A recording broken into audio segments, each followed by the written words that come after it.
All right, welcome back once again to another episode of Dr. Schwartz and Mr. Power, presented by Praxis Strength and Nutrition. I'm your host, one of the only coaches without tattoos, a beard, and a baseball hat, Mr. Alex Power. As per usual, I'm joined by my esteemed colleague and man who was covered in tattoos before your grandma thought it was cool, Dr. Alex Schwartz. How's it going?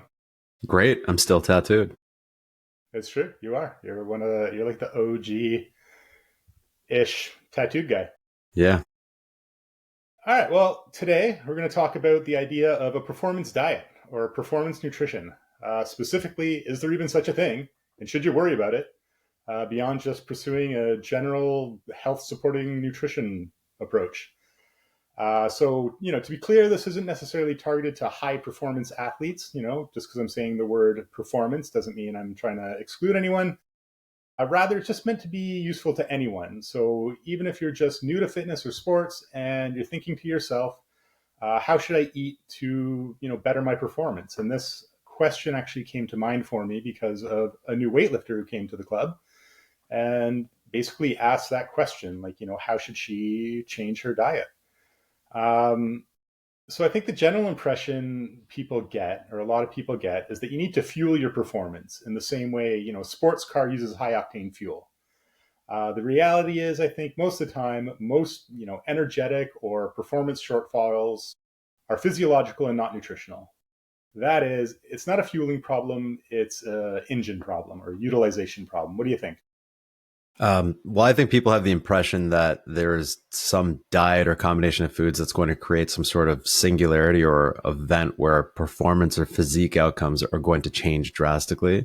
And I think what people don't realize or they're naive to is that many high level athletes or people with very impressive physiques give little to no consideration to their diets. Right, and So, how many people yeah. have you seen? Sorry, go ahead. No, so when people are discussing performance, it's important to ask performing at what. I think Yeah, for you sure. were. Because I think there's different people want different things from performance, right? Like if you're, say an endurance athlete or a strength athlete or someone who just wants to, get in shape and I don't know, maybe you do 5Ks a few times a year or just want to feel better.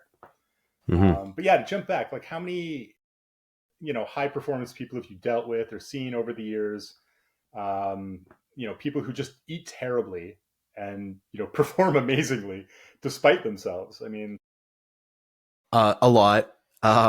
It's and people with some very impressive physiques that just made me question my my self worth as an athlete as well.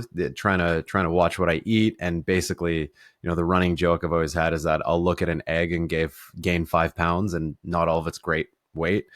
So seeing a lot of people who are just effectively dummying pounds of chicken wings and they have abs, it's not surprising. I've worked with athletes like that where I've worked on their nutrition and then I ask them to tell me how they currently eat, and they tell me, I look at them and go, "Are you lying to me?"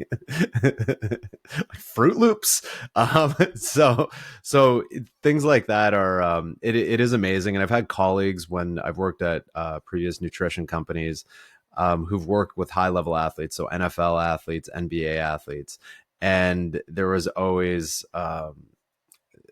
always a conversation about how a lot of those athletes typically just they're going out and they're eating a lot of fried foods and a lot of fast food after training. yeah, man, genetics is a bitch. I don't know what Yeah. to say. So for the Pretty rest of us much. humans living here on Earth, what I like to do, or I think a good way to break this up to answer the question is, what are you performing for? Is to very broadly divide people up into four groups. And these aren't perfect divisions. And if you feel like there's some shortcoming in this, I guess, send an angry email. But hopefully you get the point. And so the first group I would say is just, general fitness and health. And this is just the person, I think this captures actually most people who are just, don't want to die of a stroke, would rather be, more than less lean, and yeah, just want to eat in a what is seen as a healthy way that supports their fitness. And then you have, so I put down like three other categories, and so it's the high level endurance, again, this doesn't capture many people. I'm talking about, high level competitors in strictly endurance events. So marathon runners, Tour de France. It's not that many people, but we can still learn a lesson from them. Mm-hmm. Team sport events and more recreational or normal human being endurance participants. So if you think of, people who play, say, soccer recreationally, or, another event where you do a lot of running, or, shorter half marathon or even marathon events, but you don't expect to finish in, 2 hours, 20 minutes. Rather, you have a more down to earth time. Combat sports where you have this mix of strength and actually pretty high endurance activities. Even things, depending on your style of play, I suppose, and how much you practice, like hockey. And then at the end, we have short events, strength power events. I think of things, my own love, weightlifting, or, powerlifting, throwing events in Throwing, track and yeah, field, throwing, my sprinting love, events. yeah. Yeah, just these short bursts of, energy expenditure. All right. So I'm going to put a question to you, Alex, and you tell me if you think this is fair. Overall, the answer to the question is, do you need a performance diet? It's not really, but maybe a bit. Mostly it comes down to a question of degree or special circumstances or case by case situations. What do you think of that? I think that's totally fair. Absolutely. I don't. I think for the most part, it's sort of the idea of getting your ducks lined up is fundamentally what you need to worry about. And I think we're going to dive into that, but just getting the fundamentals of nutrition for everybody across the board will go a long way. All right. So if you were to find sort of like a baseline that we can work from, just, something we can say, this is your standard, nutrition supporting diet, or not, sorry, the like a health promoting diet. And then when we talk about performance, it's just talking about how do we sort of make small changes from that diet. How would you, maybe you can give like an outline for that, like a starting Um, point. okay. Well, I mean, what I think realistically, one of the first things when we talk about sports nutrition, a lot of people within fitness want to talk about macros, getting into protein, carbs. I don't even think we even need to get into macros. I think one thing that's important is maintaining energy neutrality or being energy neutral. So that's just ensuring that you don't gain weight and you don't lose weight. You just know that you're getting your whatever energy you're expending, you're getting that covered with your nutrition. So your bases are being covered. You're not nothing unless you're actively trying to lose weight, but that's a whole other thing. Um, Again, this seems boring, but enriching with fruits and vegetables and plenty of fiber. Making sure you can take a shit regularly is a nice thing just as a human being, as well as making sure you get a lot of essential vitamins and minerals that your body needs, and you do that through food. You don't need to go crazy with supplements or anything like that.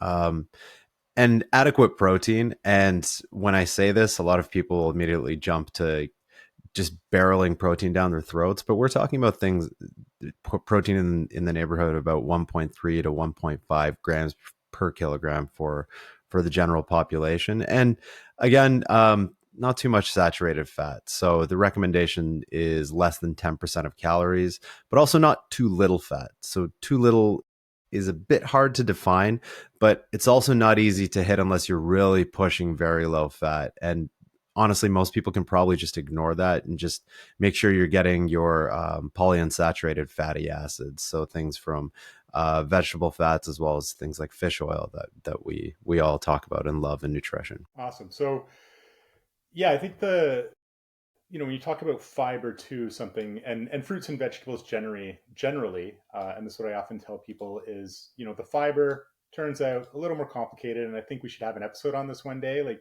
Mm-hmm. it's one of those things where we just keep discovering new little things that are interesting about it or why it's good for you.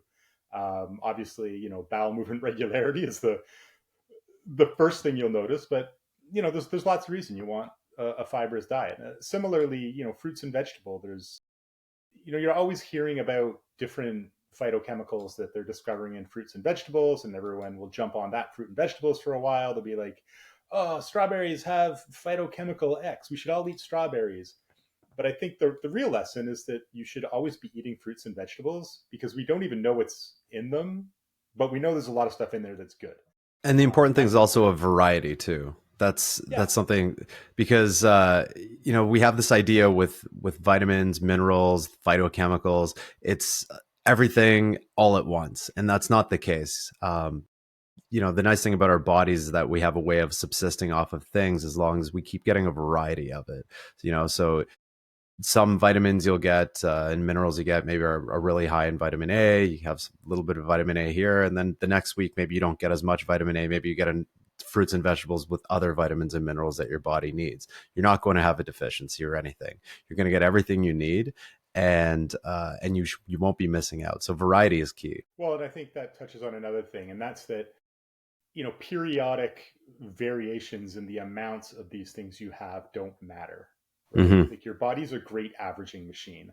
If you're getting, twice what you need in vitamin E this week, but I mean, vitamin E is maybe not the best example, Yeah. and none next week, Yeah.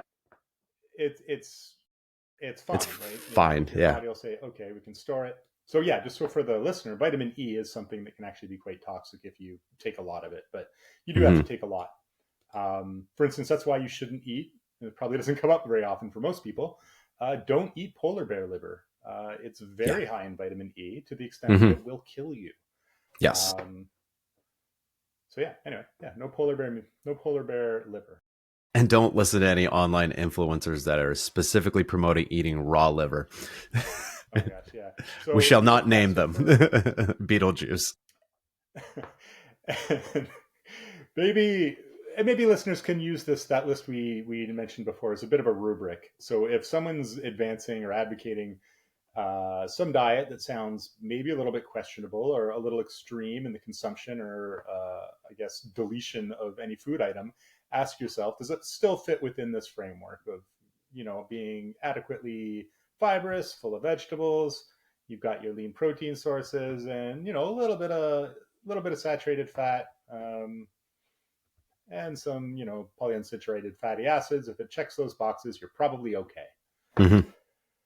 All right. So what I thought we would do is sort of go through this by those four groups we discussed. So starting with the individual interested in general health and fitness.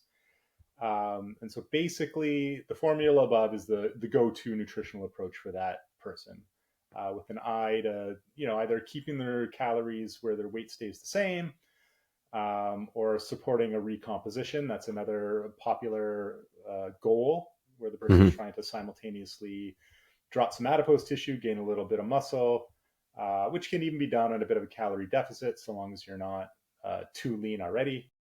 And there's lots of exceptions to this, but I think that's a pretty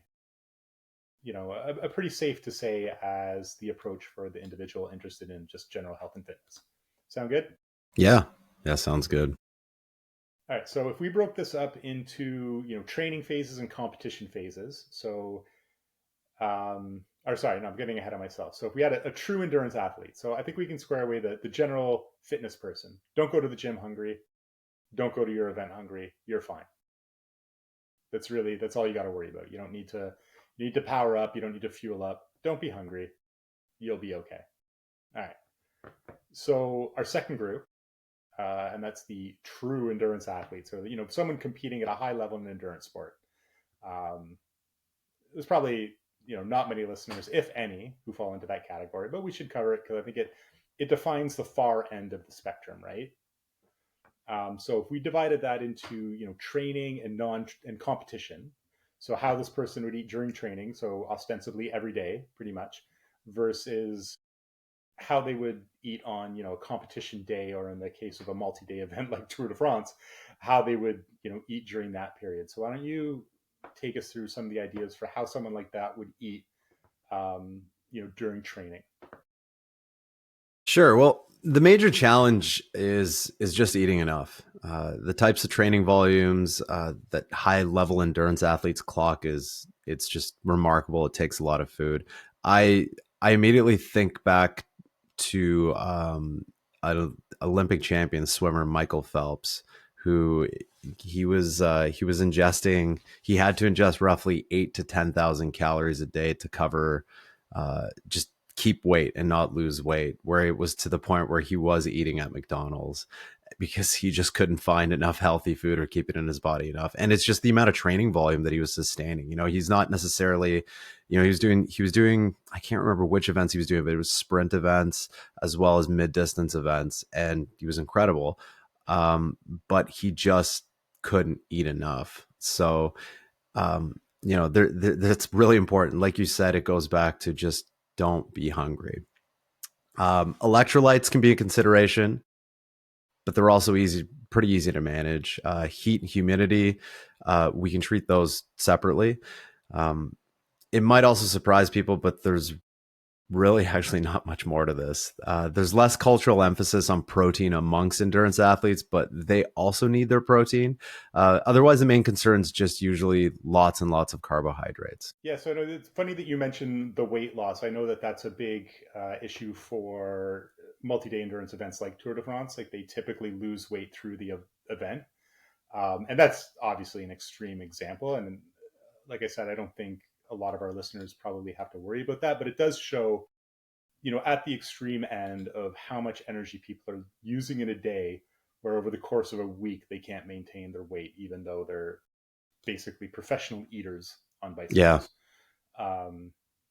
Because it's crazy, and they're probably the only ones who get almost like carte blanche uh, calorie requirement. Just eat whatever you want because you just need to eat so that you don't lose weight. And Which it is sounds exciting, but it's also knowing athletes that get into these situations, they don't like eating. They get sick of it because they're just yeah, no, always and it's doing their it. job, I Yeah, guess, you know. And yeah, it's past when you're hungry, I think, is where what people maybe don't realize is we're not talking about just I'm going to eat because I'm hungry, and it's no, okay, you're losing weight, you need to eat more. Um, all right, and then so changing gears a bit. So for someone like this, someone who's, you know, really hard into endurance events, and this can actually, some of this applies to people who just compete in endurance events, even if they don't find themselves at, you know, in the top 10 at the Boston Marathon or, you know, in the Tour de France. Um, and that's, you know, during competition, one of the ones people are probably most familiar with is carb loading. And this is essentially just eating a lot of carbs to the extent that it's displacing other macronutrients in your diet in the days and, you know, up to, you know, 5, 7 days before competition, where you're just trying to cram all the carbs in. The idea here is that you will, you know, sort of super compensate the amount of glycogen in your muscles and liver. And glycogen, of course, being the storage, the store, sorry, the storage macromolecule used to generate ATP, which is the immediate energy source that all cells run on. So that when you're, you know, mid-event, like an hour and a half into your marathon, and you've got something to pull from without having to go into necessarily as much of your fat reserves, which are basically an almost limitless supply of, in practical terms, of energy, but it, you know, slow to oxidize. So the idea is just to cram yourself full of carbs, and this carb loading also coincides with a decrease in mileage, or, you know, a taper for your competition. Again, anyone who's competed in endurance events probably knows all this, but this is, you know, for those who don't, this is how it's typically done. Um, the other thing that maybe isn't always appreciated is, you know, preemptive hydration. So before you go into an event like this, and we've all heard, by the time you're thirsty, it's too late. And, you know, that's a truism, but there is truth to it. There is a bit of a lag with the sensation of thirst relative to how hydrated you are. So it's important to make sure that you're going in well hydrated, because staying ahead of that, especially if you're competing in a warm or especially humid climate, because you know the sweat off your skin doesn't evaporate as quickly, and so you sweat more and more to try to cool yourself down. But because, you know, of reasons like vapor pressure and all that, and saturation of the air with water molecules, it doesn't do anything. And yeah, again, electrolytes always an issue if you're, you know, running for hours. Make sure you're getting a little bit of salt. All right. So our next group are our mixed event groups or our team sports, and this is where I think a lot of things fall into. Maybe not baseball. Baseball's sort of like an individual sport that's disguised as a team event in terms of the positions people play and what gameplay looks like for individuals on the field. But I think a lot of sort of recreational athletes fall into this group.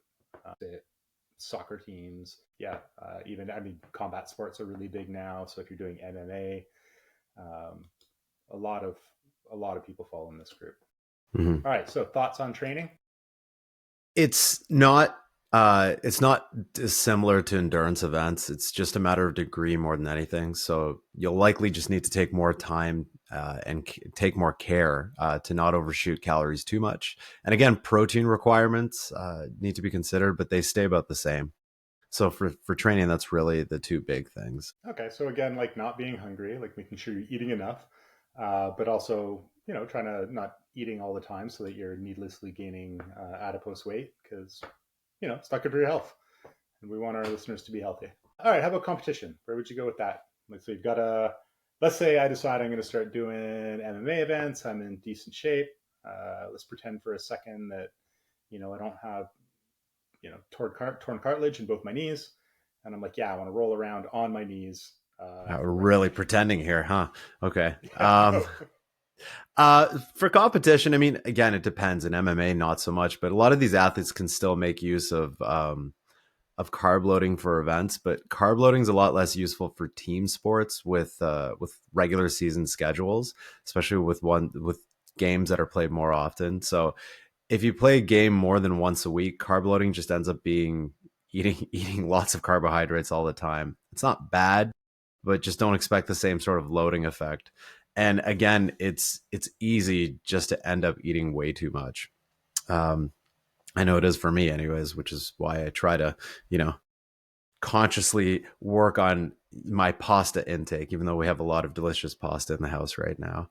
Um, in the case of multiple events in a day or on sequential days, so think about things like tournaments, continuous ingestion of carb based foods is generally recommended.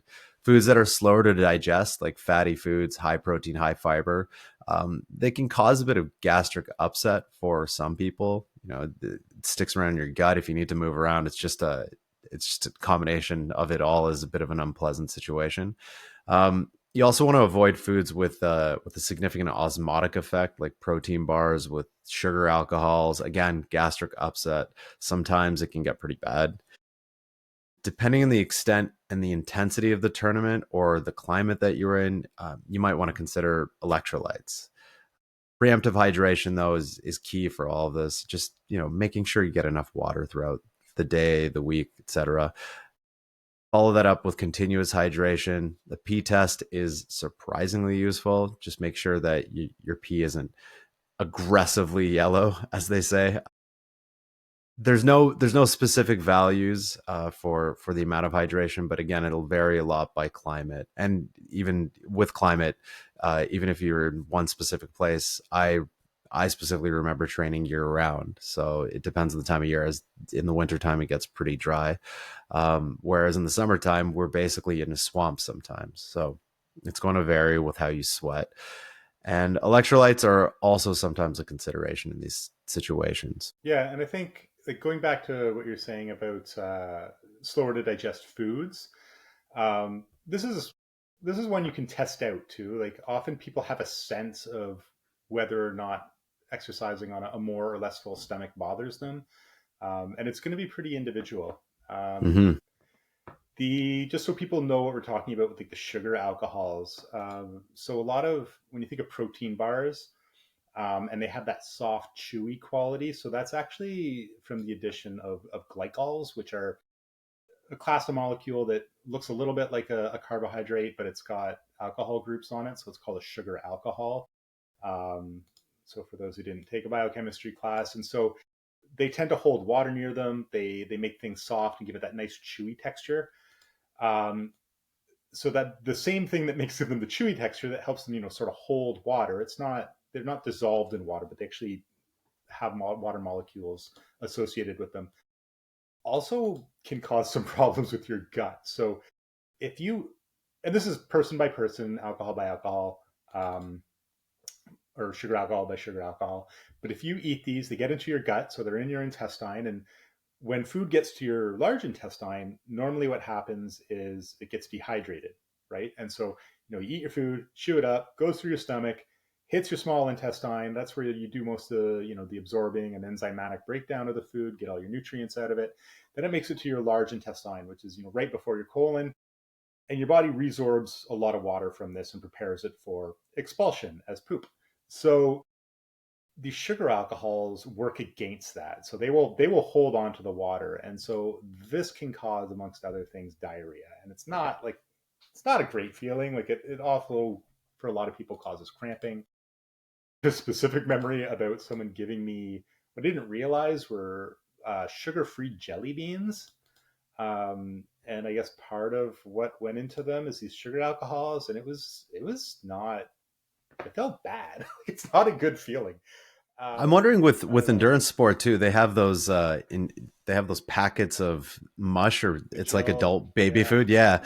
And I guess that's something that if you're interested in endurance running and you have one of these things, to maybe consider the ingredients and take a look at them to see if they have these glycols. When I think this is something that you know anyone competing in anything, don't do new stuff on the competition No, day or game day, it's the right? And worst that's thing to do. very common. People do Yeah, that all the time. They're like, oh, I gotta do my extra special, that's bananas. preparation, my secret weapon. And it's like, no, try your secret weapon out first before you shoot yourself with it. Um, don't try new stuff in competition. Try it So out. let me Maybe, ask you something, Alex. yeah. The before your competitions, when you competed in weightlifting, what did you eat beforehand, or what did you prefer to eat, or how long did you wait to So, not eat? I mean, for me, I can eat most things. I can eat anything, even now. Like very Hmm. little bothers my stomach, other than those jelly beans, apparently.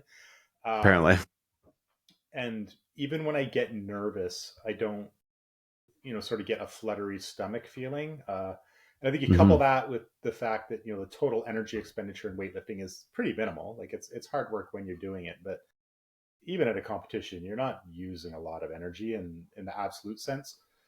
But a lot of people I coach or have coached struggle to eat on competition day. And they get nervous and they don't want to eat. And it's like, okay, I get it. You're nervous. Epinephrine's flowing through the body. Your appetite is just gone, but you got to eat something. And Hmm. some people just go with juice. Often at competitions, they'll have complimentary candies.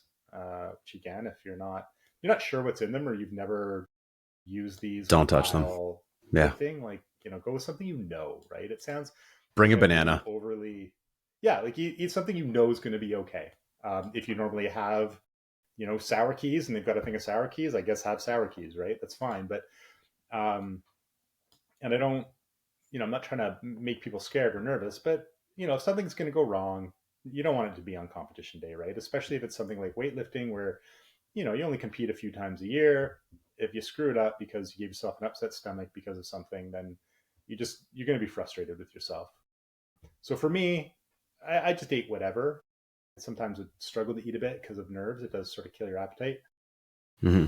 But I know for a lot of people, just eating like really like fruit, maybe a bit of bread, some juice, just so you've got some calories in you. Because typically what happens after the competition as well is your excitation level comes down really rapidly, your epinephrine just pulls back, and all of a sudden you're starving and you feel really wiped out.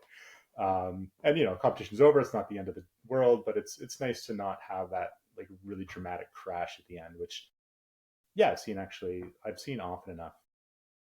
It's yeah, it's funny because it does vary, and I mean, for me, it was very different depending on the sport too.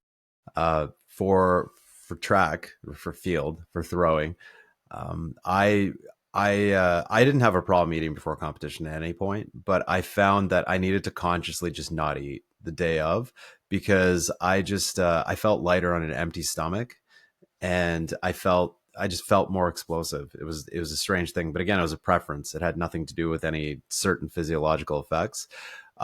Now, fast forward to doing the Highland Games, which is throwing, but for 8 hours and multiple different events. So I needed to make sure to it's carrying you're carrying around a cooler basically and trying to find the balance between not wanting to vomit and just not being hungry before you have to pick up a giant log. and then drop it on your head. Right. Um, Yeah. so for those of who haven't listened to the concussion episode, you should go back to that for stories of Alex dropping logs on his head. I had nothing to do with being hungry though. No, no, it's clearly not. Yeah, so for strength events, then so I think that's a good transition. Um, so you think of things like weightlifting, powerlifting, even sprinting events in track and field, or you know events like or positions like lineman in football, or depending on the type of gameplay, any number of baseball actually would fall into this because again most positions don't actually expend that much energy. Um, so yeah, the training. What say you on how people should be fueling their training or eating during the training, non-game day nutrition? Yeah, so football is always an interesting one to bring up because the positions are they can be so different. You know, I think in this case we're talking more like positions like linemen because if you're looking at receivers or any kind of special teams, they're running a lot. Whereas linemen, it is just exploding and getting angry for a few seconds and not moving a ton of distance. But you are moving usually a lot of weight, so there's that trade off. Uh, with training, basically it's the same. Maybe it's a bit more protein biased, but you're running into diminishing returns pretty quickly, so you don't need to go bananas on protein. The key points: don't be hungry. This group in general has the lowest overall exercise energy expenditure, even at high training volumes. And if you're especially lean, and this applies to all events really, you can make an argument for relatively higher proportions of protein, maybe even approaching 1.8 to 2 grams per kilogram. But if you carry a higher proportion of adipose tissue, protein value should stay lower. So is the thinking there then just that the main role of this protein is to support either the remodeling and maintenance of muscle tissue, rather than you don't really need a whole lot of protein to support adipose tissue or really much else. Yeah, that's exactly it. And you don't, again, the 1.8 to 2 grams per kilogram versus the 1.5 to 1.7 is not a massive difference either. No, and I think for people where I would be more concerned with that is, I think again of weight division events where you're trying to get down to a weight and your calories are getting low, and you're quite lean, or if you are quite lean, you start getting into where your body doesn't spare lean mass quite so much even under trained conditions. Like if I were to start dieting down, I'm not especially lean. I wouldn't be too concerned about losing muscle tissue because I've got plenty of fat in that sense. Versus if you're, I don't know, you don't even have to be a high level competitor. Some people are just lean. I think actually of my daughter who's comically lean all the time, no matter what. But if when she loses weight, it's more likely there's going to be some muscle coming off, and I think you can make a stronger argument for higher proportional protein intakes in those instances versus somebody who has higher body fat composite or higher percentage of body fat, and they just don't need to worry about it so much, honestly. Yeah, so for the competition, we already pretty much covered this. Like, don't be hungry, but make sure you're eating something. Make sure you're not hungry at competition. Yeah, it's not the energy requirements are fairly trivial for most of these events. They're not trivial, but they're not. You're not running out of calories. It's not like an endurance event where glycogen's getting super low and you can't replenish it. I mean, if you, and we'll talk about this in a moment, if you did a significant weight cut to get there, it might be an issue. Yeah. But I would suggest that's more of a mismanagement of your pre-competition strategy than it is an actual something you can do in competition, unless again you've got these longer weigh-in periods where like you have 24 hours or something, like you see in some competitive, what do you call it, like combat events. Okay, special situations. So there are times you need to, really be careful, more careful of your diet, or have or special considerations beyond just, health supporting diet. So we've got a few of them here. Climate. I think this is one that it doesn't have to be your climate all the time where you are. Like you said, it can be seasonal. Maybe you've traveled somewhere for a competition, or you're on vacation and you want to go to the gym, but you live in the subarctic like me, and you went to Costa Rica for your holidays, which you did, and it's hot as hell and it's really humid.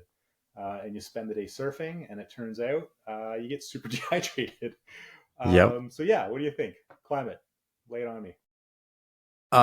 Yeah, so this is a major consideration for endurance as well as mixed event competitions. I want to throw it back to you. My question is, when I think of mixed events, the first thing I think of, based on where I'm from, is heptathlon and decathlon.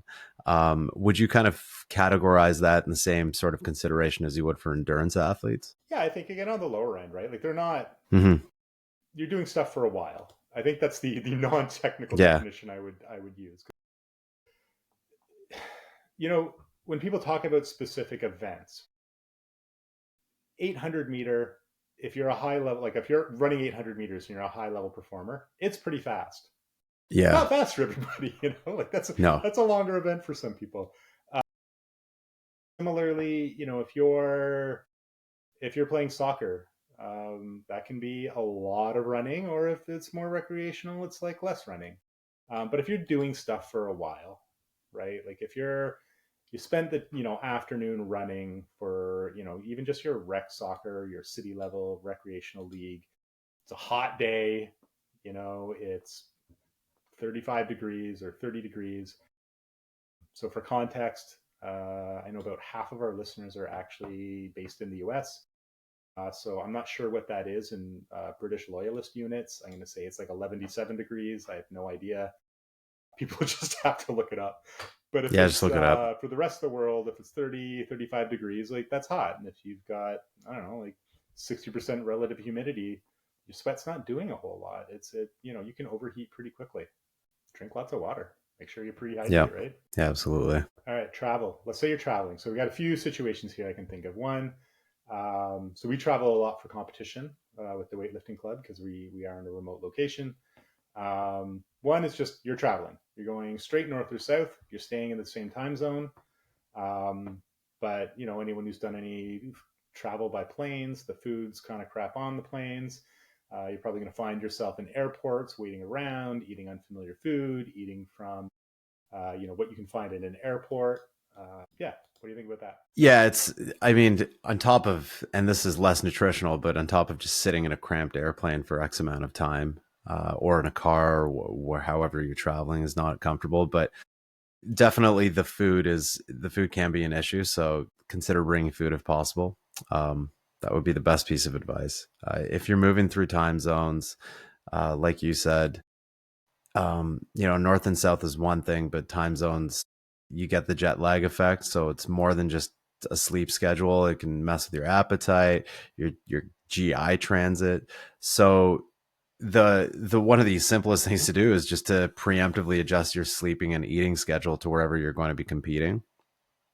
Um, and with moving through time zones, constipation or untimely bowel movements can be an issue as well.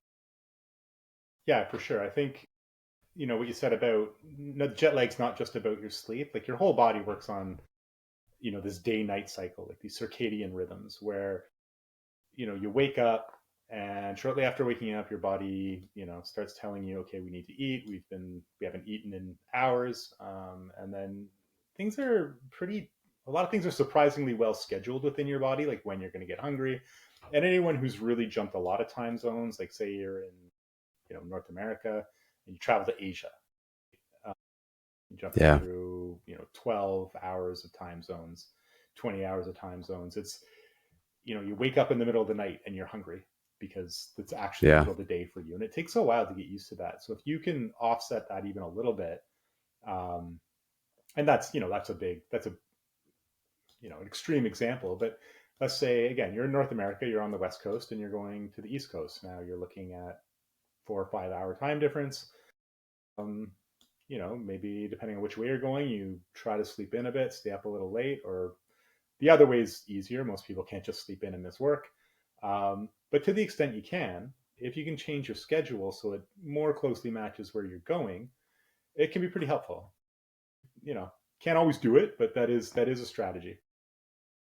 Well, and I've had some athletes at the last two Winter Olympics. I've had an athlete in each one of them, and one of the Winter Olympics was South Korea, and then the other one was in China.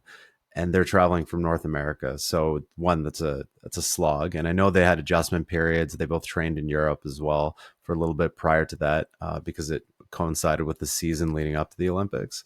And both of them, it was always my whole thing was just being available on text to help them adjust. So when they showed up to the Olympic Village, they looked around them. I had them take pictures of what was available because they weren't sure what the food Yes. was. Um, and just saying how, because both of them were following fairly strict diets. One athlete was happy to just follow a diet to a T. The other athlete wanted variety. So it was a matter of kind of finding that balance. It was, I think, easier for the athlete to find variety because for her it was, oh yeah, I'm familiar with this food, or you can try this. Don't stay away maybe from the ice cream bar until after you're done competing, because that was a thing there. Whereas with the other athlete, I think it was a little trickier because he was very regimented and he had like exact things. So we needed to find, even during his time in Europe, he wouldn't have things like things there wouldn't necessarily, where he was in some parts, there wouldn't be the cottage cheese that he'd want specifically. So you'd have to switch to but they had like skyr, which is like very similar. And it was just those little things. It wasn't a big deal, but it wasn't so much dealing with how many macros was in the food, but it was more with ensuring that he wouldn't have any kind of discomfort switching foods, or that lack of familiarity might throw him off. So it was much of a psychological thing as it was a physiological aspect. Yeah, and I think that speaks to the value when possible of planning, right? Like if you can do a bit of, I guess, like recon on where you're going and what's available there, whether it's specific brands of food or if the type of food you're accustomed to eating is readily available, and if not, what is available, and is it something that you are comfortable with, or what's something that's close enough that you like it. It's not about being picky, right? Like it's that these are stressful situations. Like you're going across the world to compete, or even if you're going to a regional event, and it's for you that's like a high level. Like you're already stressed out, you're already worried about things. If this is something that you can mitigate the level of anxiety it causes you, that can be really helpful, right? Like it's not just, oh, I'm in a new country, I'm being picky. And it's like, well, yeah, it's easy to eat whatever you like when your day activities are walking around the beach or going to a museum or whatever. Yeah, But yeah. when you're there for essentially work, or at least it's a hobby that you're sufficiently invested in that you're willing to travel for it, it matters, and you want to try to, yeah, mitigate Control your control the anxiety. variables. Yeah, Yeah, exactly. exactly. I think that's really instructive stories. All right, so I think this is our last special circumstance, our last instance. This one's a little bit longer. Uh, Making weight. So if you're in an event where you have to, you have weight divisions, and I think this is bigger now than it used to be, again, because of the popularity of the combat sports. Almost all of these have weight divisions. Weightlifting, like Olympic weightlifting, weight divisions. Powerlifting, which is also a lot more popular than it used to be, weight divisions. And these are all things you have to, people usually don't train at their competitive weight, or often people don't, right? So they often train a little bit heavier, and then they try to, come down, or in the parlance, make weight. Um, so I think there's two ways to view it, and or two ways I view it, being, a coach in a weight division controlled sport. One is the long term, and one is the short term. And so the long term is, how do you manage your weight over the course of a year? And then the short term is, how do you manage your weight in the couple weeks or even up to the day of competition? So like the first thing is don't make huge excursions from your competition weight, right? Like don't let your weight get 10% higher and think, okay, I'm going to compete 10% lighter because it's a lot. Yeah. Yeah. And if you don't have to, don't. And if you find you're always doing that, consider not being in that weight division. Um, or either that or manage your weight better, right? And, I think depending on what level you're competing at, sometimes just go to the heavier weight division. Like if that's your weight and that's what you're comfortable training and being strong at, assuming it's not a health issue where you're just like, okay, I'm giving into the obesogenic environment and I'm just going to compete at this weight. That's another issue, but you shouldn't be getting way outside of your competition weight. It's not great for your health, and frankly, it's not great for your performance. And so this is going to the few things that would, I guess, inform this approach. And one is, are you moving up or down weight divisions? So if you're a young competitor, like if you're a teen or a junior, the tendency is to move up, right? As you develop and you become more, more muscular, just getting older and growing, just normal, appendicular length, then yeah, you're going to get heavier, and that's good and that's healthy. The age and experience level, so that sort of plays in with that. If you're, like 35, 45, and your goal is to keep, gaining weight or bulk up, I don't know, maybe consider if that's the best decision health wise. I think that's something that's underappreciated in these events, especially powerlifting seems to really, and even weightlifting sometimes have a culture of just move up in weight, move up in weight, Mm-hmm. and at some point, I mean, unless you're doing this for a job, and almost nobody is, you want to consider your health, right? Well, and So yeah, I've looking at some pro fighters, and again, these are professional fighters, so it's not the best example of the general population. But I've noticed that a lot of them have a tendency as they age to compete in the heavier weight divisions, just simply because I think that the drastic change in weight for some of them is a little much. There's one athlete I'm thinking of in particular who was fighting at 185 pounds. So he was fighting a middleweight, and this was in mixed martial arts. And his actual training weight was at about, he's 6'4" and 240 pounds. So, but he would make 185, which is, ugh, ugh. Yeah. He ended up winning the belt in that division. Now he's fighting in light heavyweight. So it's 205 now as opposed to 185, but it's still, still quite a drastic jump. But as he's older now, he's fighting in a heavier division. I don't think that's just because he's won one division, so he wants to go to a different one. I think there is a practicality aspect to it as he ages. yeah, no, that wouldn't surprise me at all. And I think for the, I guess, uninitiated, like people who don't necessarily have experience with weight division events, the rationale or the general strategy for weight division things is if you can, you typically want to be as like big and strong as you can for your height, right? And so you want to be sort of max out what division you can be in, assuming it's that you're also lean, right? And that checks out with the research. Like your strength and your power output scales pretty closely with your lean body mass, like your total lean body mass, or your lean body mass index, I guess. So that's like Mm-hmm. your body mass index, but minus fat. Um, and that's generally true. But what another consideration that people should actually think about is there's sometimes a strategic advantage to going into another weight division, even if you don't perform your best. And that's when there's someone dominant in your weight division. Yep. Like even if your ideal weight division is 77 kilos, but the person in 77 kilos, the other person there is basically you have no hope of beating them. So just don't be in that weight division. Even if you're fighting at your best, you at your second best in another division, whether up or down, might actually be a better strategic move. And it's something people often don't consider. It's just like, well, even if you're lifting at your best, or if you're fighting at your best, or you're wrestling at your best, like who are you up against, and can you beat them? And if not, consider just being a different weight.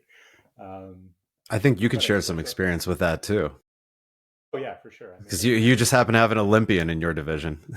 yeah. So I mean, Yeah, I was a middling weightlifter myself. Like I did some okay lifts, but you know, you're pretty I good. wasn't on the I wasn't on the brink of greatness or anything. Um, and of course, You the were to person I me. was, oh, thanks, man. You know, the person I was often up against in my weight division was, you know, ended up going to the Olympics, and I never had a chance of beating him, right? And towards the end of lifting, I moved down a weight division before sort of having some injuries that made me, you know, reconsider how much time I wanted to spend weightlifting. Um, but yeah, I did. You know, if he showed up, I got second. It was just how it was. Like unless he got hurt, which he never did. So uh, you know, it can be and I did. I eventually thought, okay, I'm going to go from 105 kilos down to 94 kilos, and that, you know, I would have done better there. And then it was just a better weight for me anyway, honestly.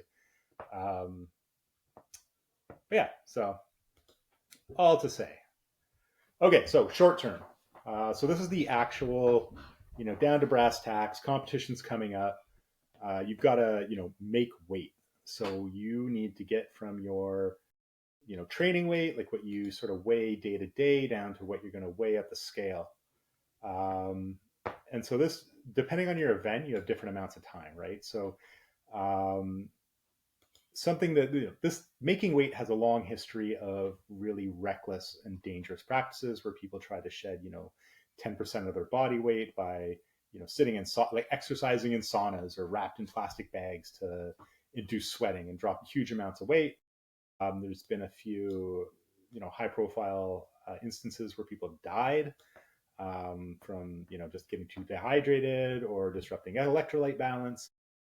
So a number of sports have brought in shorter periods from when you weigh in to when you compete. So yeah, like weightlifting, they have a 2 hour weigh in. So you can't weigh in any more than 2 hours before you get on the platform or before they, you know, start your session. So there's really not much you can do in terms of dropping water without having major negative performance effects.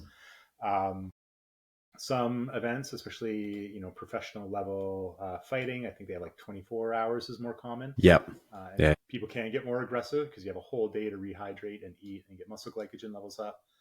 Um, but yeah, so let's say we have, what are some strategies then? I know you've prepared athletes for, or fighters for a competition. What's some of the stuff you've done?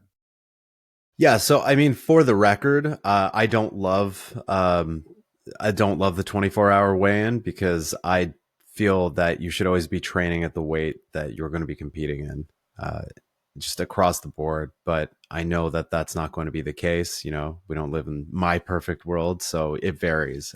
And I do love the 2-hour weigh-in rule. So in weightlifting, for example, they have that, as you mentioned, and there's not much you can do without affecting your performance. Um, you know, the 2 to 3% rule is a rule for a reason. So I think one of the So big what's things, that? The 2 to 3% rule for those who? the don't lose 2 to 3% more than 2 to 3% of your total body weight in Okay. the time period. Yeah. Um, in terms of low residue foods, do a test run. You might get constipated. I don't like water cuts. Hydrated muscles are just better, more powerful muscles. As I was joking to you before, when we've talked about this in the past, the last thing you want to have in a fight is like a calf cramp right before somebody's about to nail you in the jaw. So you It's might want to important. avoid that. Yep. Um, creatine and other osmotic agents like uh, citrulline, they might help to keep muscles hydrated under suboptimal conditions. So if you don't necessarily have enough water, they keep a little more water in. But creatine is also one of those things where a lot of athletes that are in weight divisions, they're hesitant on taking, and I think that's absolutely something that you should not be hesitant on taking in most sports, just because Well, they're something afraid that they're going to goes carry back, too much. yeah, and that's, there's, I think there was a lot of like if we go way back, a lot of concern around cramping, and I think, Mm-hmm.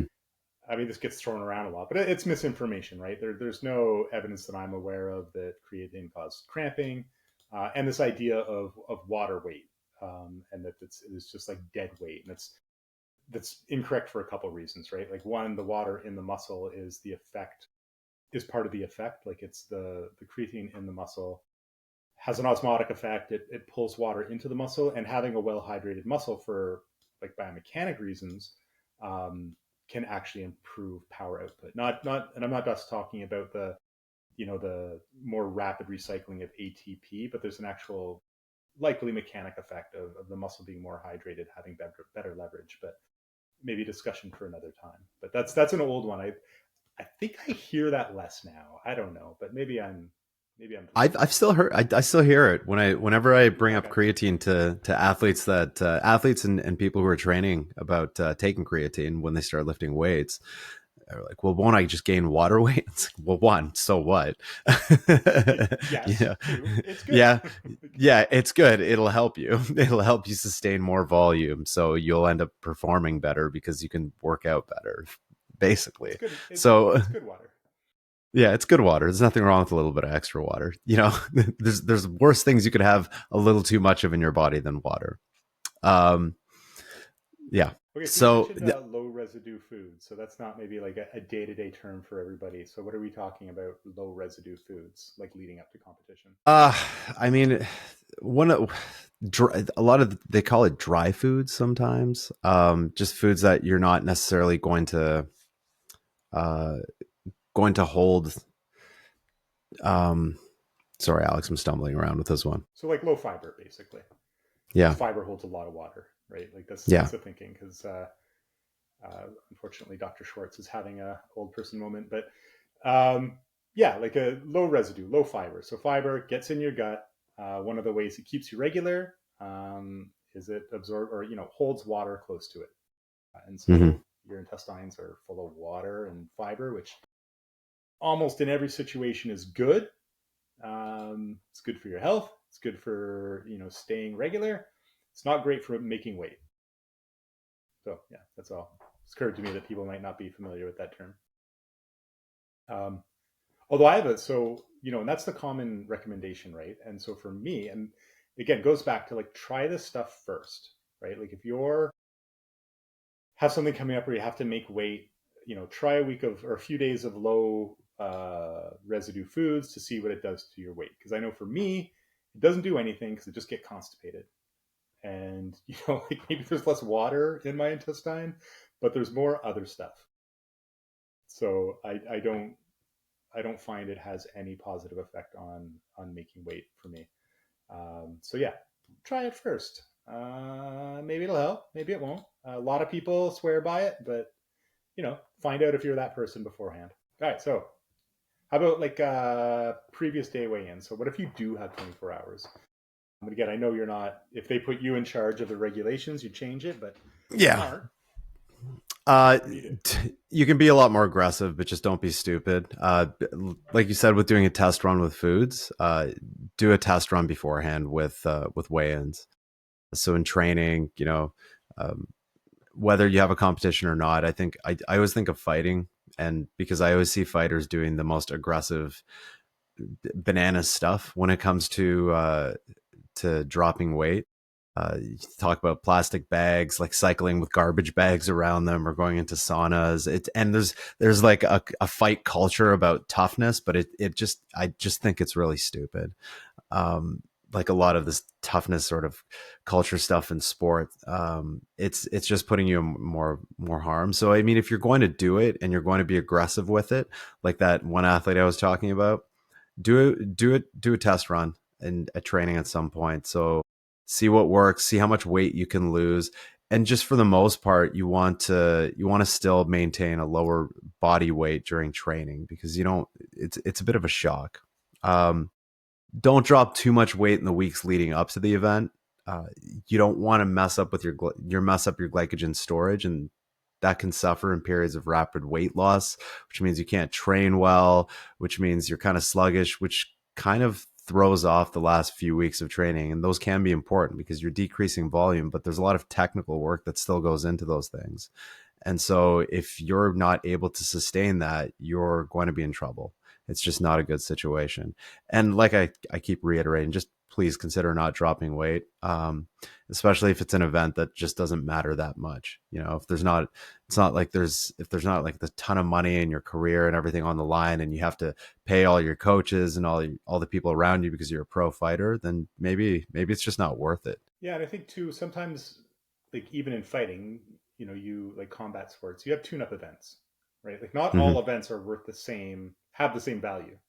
Um, or if you're, like a non-combat sport like weightlifting or powerlifting, everyone wants to do a PR at every competition, but I'm a big advocate for just doing lots of competitions. And when I have the opportunity, I have my athletes go to competitions without peaking at all, and it's just treat it like a workout, because competing is its own skill, and the more experience you have competing, the better competitor you'll be. Even if you just go out there and Absolutely. try to go, 6 for 6 or 9 for 9 for your lifts, if you're a weightlifter or power lifter respectively, um, getting in front of people and lifting, it's different.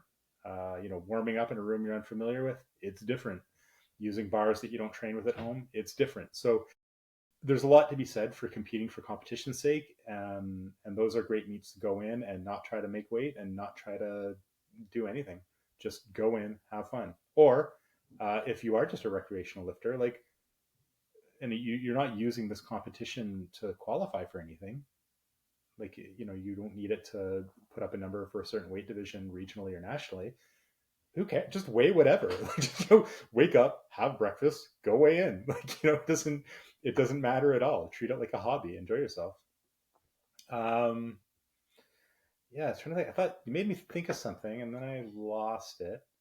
Are you having Um, an old person moment now? I think I am. That's Yeah, that'll alarming. happen. I think it was around the glycogen. So I think something people don't realize. So when you drop weight rapidly, and anyone who's tried to sort of drop weight relatively quickly can attest to the first couple of days, you lose a couple, maybe like a kilo, kilo and a half, depending on your starting weight. And some of this is just water associated with glycogen. Again, this sugar store within the muscles, um, and that it goes away quickly. And if you're in a major significant calorie deficit, glycogen will tend to stay pretty low. But once you get close to your final weight, and if you're not in too big an energy deficit at that point, glycogen will tend to creep back up. So if you take a little more time to get to that weight, right? Like instead of dropping 4 kilos in a week, 5 kilos in a week, and you spend a month just sort of pushing your weight down a little more slowly, you have a better chance of coming into competition with higher glycogen levels. And that's something that I think is underappreciated. Like if you sit at that weight for a while, you'll perform better at it rather than training super heavy and then dropping 10 kilos a month before a competition, and then throwing in a water cut on top of it, and you come in and your muscles are like flat and out of fuel, and you feel like hell and you perform badly. Well, and to your point about keeping things as consistent as possible as it is with training, uh, you're not dropping weight before training every time. So you want to keep things as similar as possible to every competition, every training session. So if making weight is not a thing for you, then you may be in a better situation to just focus on whether it's your lift or your fight or what have you. All right, so I think we're probably pretty good to wrap it up. We're coming up on a good amount of time here. I don't want to bore our listeners. So yeah, I think in conclusion, just like we said at the beginning, nutrition's more about having like a basic template, or at least that's the approach we like. You have something you do all the time, and then you tune it when you need to lose weight, or if you want to gain weight, or you have a specific event in mind or whatever. But you have this thing that you're always doing, and that's like your template that you adjust. And it's they're not if you're doing it right, you shouldn't have to make big adjustments pretty much ever. And that's again because most performance shortcomings, like if you don't have energy in the gym, if you don't aren't competing the way you want, those aren't fuel issues, those are physiology issues. You're not in the shape you'd like to be in, and it's more a training thing usually than a nutrition thing. Special situations, like if you climate, that's one we discussed, making weight, time zones, competition day. Like these are all the points where you do the tuning of your main template diet that you try to eat at all the time for the rest of your life. Does that sound good? Yeah, sounds great. All right. So thank you, gentle listener, for your time. Don't forget to subscribe and like us. That apparently really matters for the algorithm. You can check out our website, praxispn.com. We've got articles and we're posting more all the time. You can check us out on YouTube. We've got more content coming out there. That's Praxis Strength and Nutrition. And you can even check us out on Instagram. That's also Praxis Strength and Nutrition. There's some underscores in there, but if you just type that in, it'll prompt you. Have a great week, and we'll see you next week.